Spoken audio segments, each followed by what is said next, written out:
Sublime gracia del Señor, que a un infeliz salvó. Sublime gracia, mas el Dios de toda gracia que nos llamó a su gloria eterna en Jesucristo, después que hayáis padecido un poco de tiempo, Él mismo os perfeccione, afirme, fortalezca y establezca. A Él sea la gloria y el imperio por los siglos de los siglos. Amén. Gracia me enseñó a temer. Sublime Gracia es un programa que presenta breves reflexiones fundamentadas en la palabra de Dios. Es un deseo y necesidad de mi propio corazón de conocer más profundamente a este nuestro Dios de toda gracia que nos llamó a su gloria eterna en Jesucristo. Todas las semanas, en Luz a las Naciones, canal cristiano de comunicación, puedes seguir este programa y recorrer juntos el largo pero certero sendero de la palabra de Dios. Dios me salvó y mis cadenas ya Él rompió. Sublime gracia, porque de su plenitud tomamos todos y gracia sobre gracia. Perdón, sublime gracia, inmenso amor.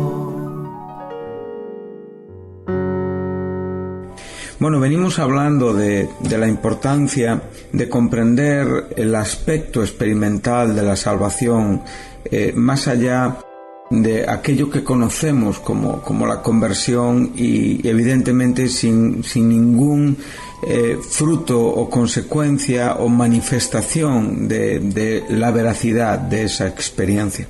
Estamos dejando claro que no estamos enseñando, por supuesto, la salvación por obras. Tenemos muy claro que el apóstol Pablo dijo en su carta a los Efesios, capítulo 2, en el versículo 8, que somos salvos por gracia mediante fe y no por obras, para que nadie se gloríe.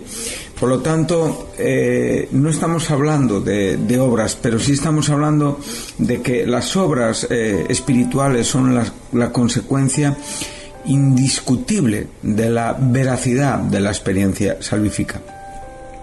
Estos versículos de este capítulo de Hebreos son unos versículos llenos de propósito y llenos de reflexión en el corazón de aquellos que nos llamamos cristianos. La Iglesia no está mejor que cuando esta epístola fue escrita. Y si leemos en la totalidad del Nuevo Testamento, desde la propia historia de la vida de Jesús aquí en la tierra y sus advertencias a sus discípulos, podemos ya incluso ver en el libro de Hechos aquellas formas y manifestaciones que ya se veían y se distinguían claramente que no tenían que ver con el verdadero evangelio, y ya cuanto más cuando empezamos a leer pues las epístolas del apóstol Pablo y bueno, me parece importante destacar las cartas a Timoteo, donde evidentemente la condición de la Iglesia era una condición en la que se manifestaban actitudes y vidas que no eran consecuentes ni tenían nada que ver con el verdadero evangelio. Entonces estamos viendo que la experiencia salvífica no es la historia de un día. Sí, ese día fuimos salvos y damos gracias a Dios por ello. Bendito el día en el que recibimos a Jesucristo como nuestro Salvador. Bendito el día en el que nosotros pudimos ver nuestros pecados, en el que la gracia iluminó la oscuridad de nuestro corazón, en el que pudimos, a través de los ojos de la fe, ver a un Salvador crucificado y resucitado al tercer día. agradecemos a Dios ese día en el que nuestra vida fue transformada, en el que fuimos hechos nuevas criaturas, constituidos justos y santos delante del Dios y Padre de nuestro Señor Jesús por la obra propiciatoria y expiatoria de Jesús en la cruz. Pero la realidad es que también estamos tratando de decir que nuestra experiencia en la salvación crece. No crece la salvación. La salvación es una obra consumada, hecha y perfectamente acabada que recibimos por esta gracia a través de la fe. Pero en nuestra experiencia salvífica nosotros crecemos, maduramos, experimentamos el poder santificador de Dios en la experiencia de la santificación.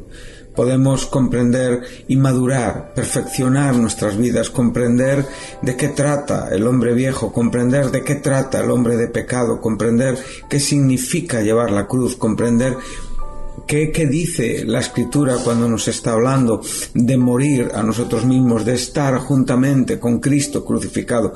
Eso evidentemente son todas obras de gracia. Pero el santo, cuando realmente ya tiene la vida de Dios, ya tiene todo a su favor para tener una voluntad que realmente desee caminar de acuerdo con las verdades y con lo que Cristo hoy demanda de nosotros. No solamente vivir en estas verdades, sino que esas verdades sean una experiencia de entrega y de disposición constante de nuestra vida. Por eso hablamos de que, como la carta de Santiago nos enseña, que una fe sin obras está muerta, exactamente igual que el cuerpo sin espíritu está muerto.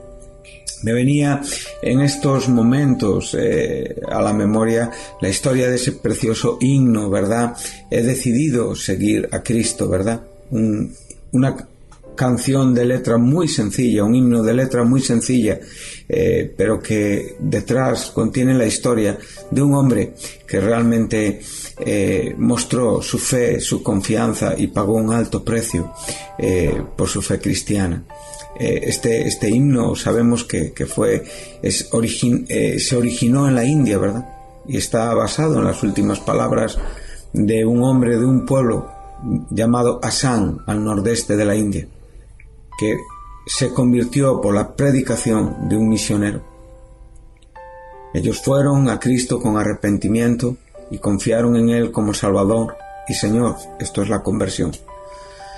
Bueno, cuando el jefe tribal de aquella aldea supo de la conversión de este cristiano, le llamó juntamente con su familia a renunciar a su fe.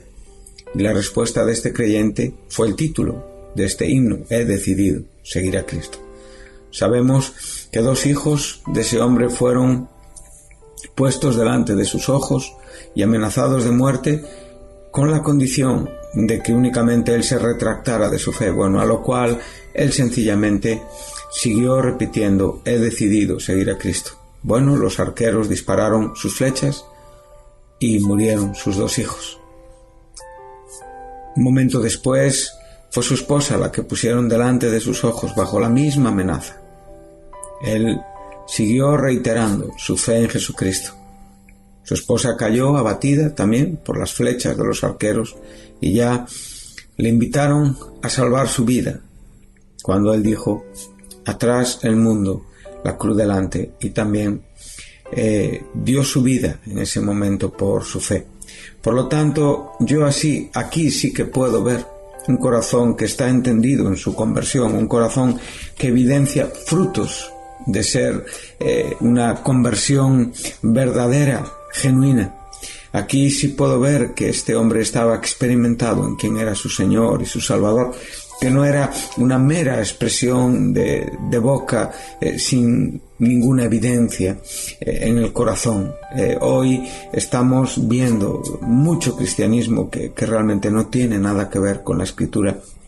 Guárdense de relacionarse, de asistir a lugares donde se predica este tipo de cristianismo. Pablo nos advertía: hombres que profesan, confiesan la piedad, o sea, la vida cristiana, pero niegan, o sea, la eficacia, niegan evidentemente el poder de ella, niegan los frutos evidentes de ella. Y esto es lo que aquí el escritor de Hebreos nos está comunicando.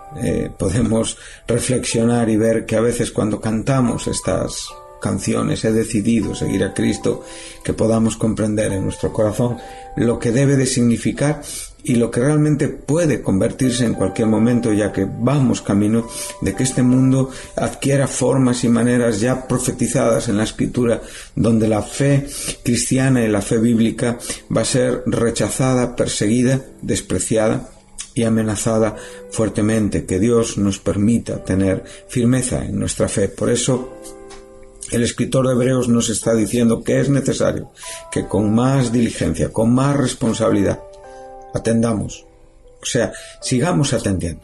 No solamente es el mensaje de un día, sino realmente es el mensaje de que constantemente se expresa. La palabra de Dios es una palabra viva y eficaz. Nunca olvidemos esta premisa, nunca olvidemos esta declaración importante que se nos presenta pues 2 capítulos después en esta misma epístola, en el verso 12 del capítulo 4 de Hebreos, donde nos dice que la palabra de Dios es viva y es eficaz, es más cortante, ¿sí?, que toda espada de 2 filos, penetra y parte alma, espíritu, coyunturas y tuétanos, y discierne pensamientos e intenciones del corazón, y dice que toda cosa creada está desnuda y manifiesta en la presencia de aquel, ante los ojos de aquel a quien tenemos que dar cuenta. Y la palabra cuenta sabemos que es el término logos y está relacionado con juicio. Por lo tanto, es muy importante que la palabra de Dios nos juzgue, que sepamos que por la obra del Espíritu Santo, cuando leemos la Biblia, cuando escuchamos la Biblia, cuando estamos ante el mensaje de la Biblia, permitemos que la Biblia juzgue nuestros corazones y saque a luz, evidentemente, todas aquellas cosas que estorban de nuestra mente, de nuestro corazón, de nuestras intenciones, y que podamos, por la misma obra del Espíritu Santo, disponer nuestra vida para, evidentemente, negarnos a nosotros mismos, tomar una cruz y, evidentemente, seguirle después del previo cálculo correcto y espiritual de aquello que somos y no de aquello que no somos, engañándonos a nosotros mismos. Esta palabra hoy nos juzga bajo la dispensación de la gracia. Es muy importante entender esto. Estamos todavía bajo la dispensación de la gracia, estamos todavía sobre el favor, bajo el favor de Dios, en la intención de que el Evangelio anuncie y traiga vidas a la obra de la cruz, a la salvación en Cristo Jesús. Pero sabemos que este tiempo concluirá y evidentemente Jesús nos advirtió en Juan 12, versículo 48, que Él no había venido a condenar, y es verdad. Él vino a dar su vida en la cruz. Él vino a dar sentido, a fundamentar el nuevo pacto, a abrir la puerta de la esperanza, a rasgar el velo de ese lugar santísimo donde nos era totalmente impedido poder entrar a relacionarnos con Dios, el velo de su carne. Entonces sabemos que en este aspecto de este tiempo de gracia, la palabra, como dice Jesús, Él no vino a condenarnos, pero dice: mi palabra, esta palabra que os he hablado, os juzgará en aquel día. Por lo tanto, deje que hoy la palabra le juzgue y le muestre cuál es la condición que hoy tiene delante de Dios, para que esta misma palabra también le ayude a tener la condición que debemos de tener delante de Dios. No nos apoyemos en nuestra prudencia, no nos apoyemos en una justificación equivocada. Hoy a veces los cristianos tenemos una costumbre muy mala, que es defendernos con la Biblia de la propia intención de la Biblia. La Biblia no está diseñada por Dios para destruir, está diseñada por Dios para edificar, pero advierte de la destrucción de aquellos que realmente no hagan caso a estas verdades. Por lo tanto, cuando la palabra de Dios viene sobre nosotros, con humildad y con un corazón correcto, dispongamos nuestros corazones para recibirla, porque es viva y es eficaz. O sea, la palabra viva nos enseña del poder espiritual que ella tiene, de la revelación espiritual que ella tiene, y la eficacia evidentemente nos muestra de esa consecuencia para bien que debe de tener en nuestras vidas, con las evidencias de que estamos atendiendo con diligencia estas cosas que hemos escuchado. Por lo tanto,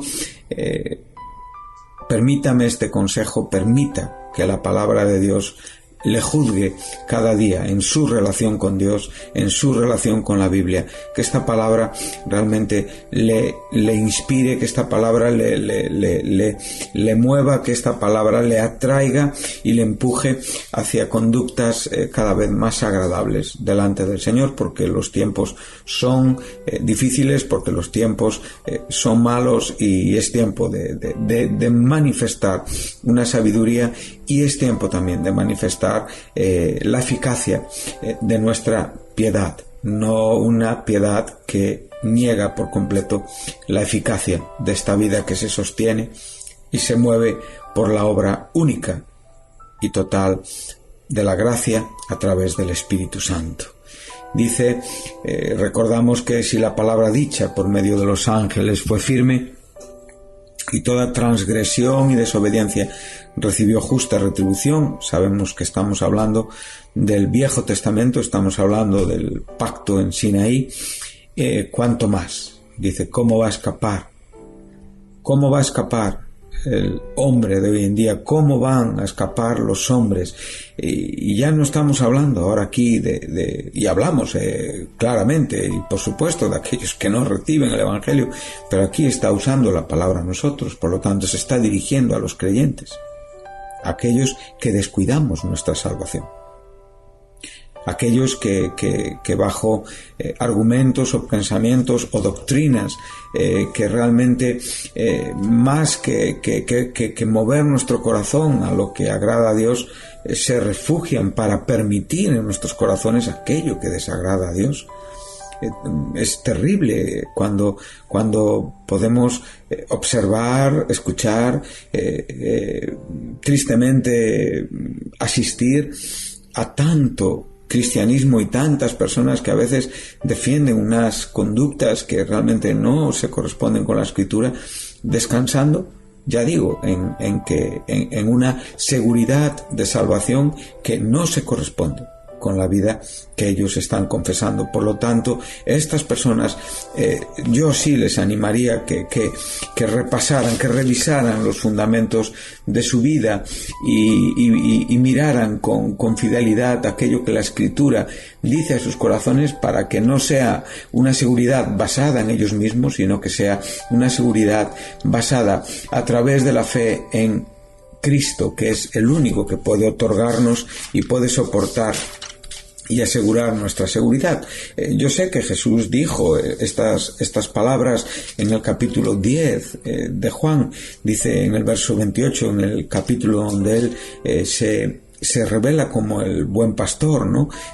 Cuando sabemos que en la fiesta de la dedicación, esa fiesta que conmemoraba la victoria en el tiempo intertestamentario de la profanación del templo y de la restauración del culto correcto judío, nos enseña que él dijo estas palabras. Dice así, dice, mis ovejas oyen mi voz y yo las conozco y me siguen, mis ovejas. O sea, quien declara estas palabras es el pastor. Es el pastor quien realmente garantiza quiénes son las ovejas. O sea, entienda esto. Para que yo realmente pueda decir soy una oveja de Jesús, tengo que estar seguro de que Él dice que yo soy su oveja. Por lo tanto, cuidado cuando estamos fundamentando la seguridad en doctrina, en ideas o en pensamientos de hombres.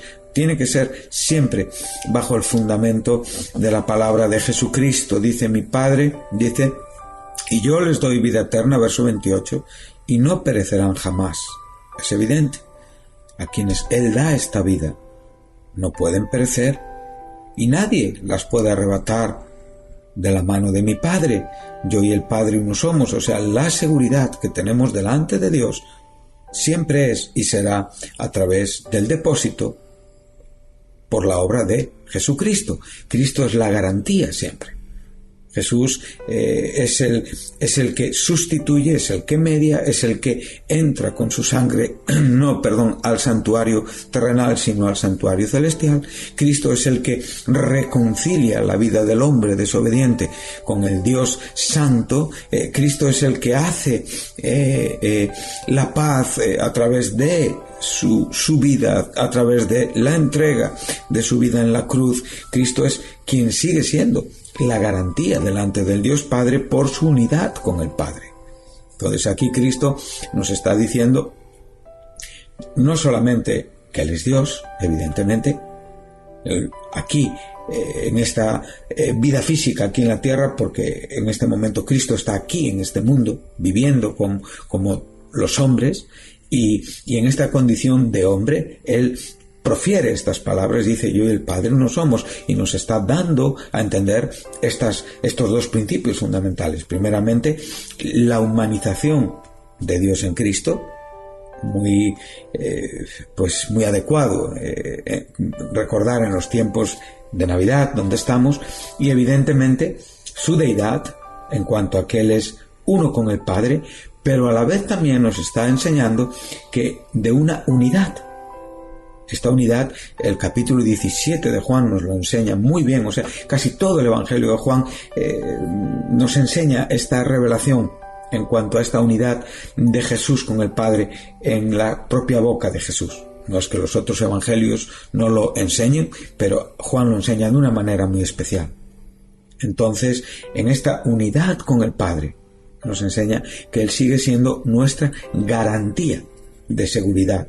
Recuerda: mis ovejas,